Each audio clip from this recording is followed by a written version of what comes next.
चलिए स्टार्ट करते हैं आज का सेशन। आप अपने काम को एंजॉय कर रहे हैं या नहीं? क्योंकि मैं तो अपने काम को एंजॉय कर रहा हूँ।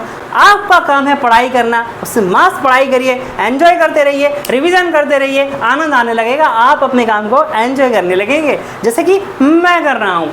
अब देखिए हम आज क्या पढ़ने वाले हैं, विल्सन रिमाइंडर थ्योरम। विल्सन भाई साहब थे, इन्होंने एक थ्योरम दी थी फैक्टोरियल के टर्म में। अब सर ये फैक्टोरियल क्या होता है, ज़रा बताइए खुलकर, दिमाग में कुछ हो रहा है, कुल हो रहा है। तो प्यारे बच्चों, ये दोनों फैक्टोरियल के रिप्रेजेंट करने का तरीका होता है। ऐसे भी कर सकते हैं, ऐसे भी कर सकते हैं, दोनों साइन फैक्टोरियल के। 5 फैक्टोरियल, इसका क्या मतलब है? 5 से लेके 1 तक मल्टीप्लाई कर दीजिए। 4 फैक्टोरियल, 4 से लेके 1 तक मल्टीप्लाई कर दीजिए। ये थी छोटी सी फैक्टोरियल की कहानी।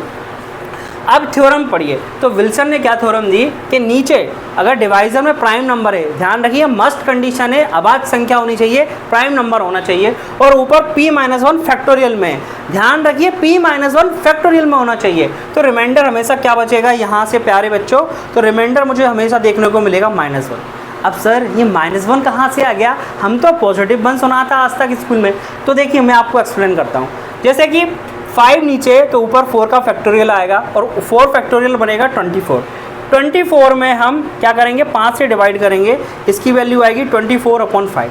24 में 5 का भाग देंगे तो आप क्या करेंगे, नॉर्मली जैसा आप स्कूल में करते हुए हैं, 5 चौक 20, 4 बचेंगे। आपने अभी तक यही सुना है कि 4 रिमाइंडर बचेगा। अब ये -1 कैसे आएगा मैं आपको बताता हूँ। जैसे कि यहाँ 24 है तो हम क्या करेंगे, एक ज़्यादा बार भाग दे देंगे तो -1 यहाँ से बचता है।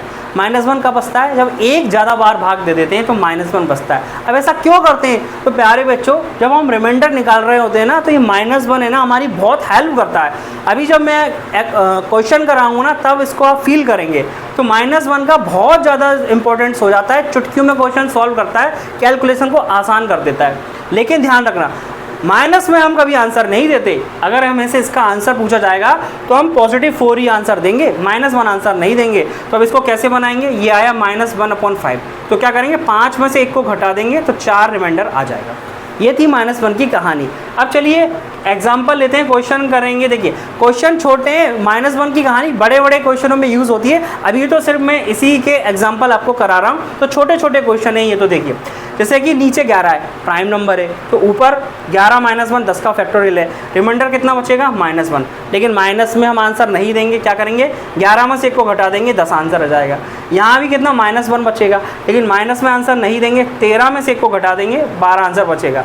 अब बहुत से बच्चों के दिमाग में आ रहा होगा, हर बार ही तो ऐसा करेंगे ऊपर नहीं, वो क्या करता है प्यारे बच्चों, 2-3 टर्म्स को मिक्स करके दे देता है। तो हर बार ऐसा आंसर नहीं होगा, इसलिए दिमाग में आप वहम मत डालिएगा कि बस 12 ही तो आ रहा है, 11 10 ही तो आ रहा है ना, ये निकाल दीजिए। वो 2-3 टर्म को मिक्स करेगा तो आंसर चेंज हो जाएगा।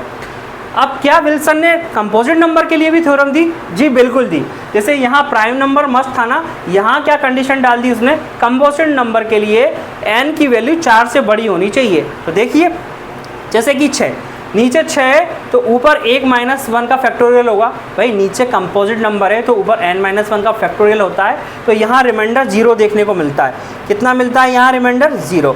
और यहाँ रिमाइंडर कितना है? -1। ध्यान रखिएगा, यहाँ -1 मिलता है प्राइम नंबर में, यहाँ कंपोजिट नंबर में रिमाइंडर 0 देखने को मिलता है। ओके, यहाँ प्राइम नंबर की कंडीशन मस्ट है, यहाँ क्या है, n 4 से बड़ा होना चाहिए। तो देख लेते हैं, अब इसे भी चेक कर लेते हैं एक बार। 5 का फैक्टोरियल, 5 चौक 20 या 60, 120। 120 में 6 का भाग देंगे, पूरा भाग जा रहा है, 20 छंग 120, रिमाइंडर 0 बच रहा है या नहीं बच रहा?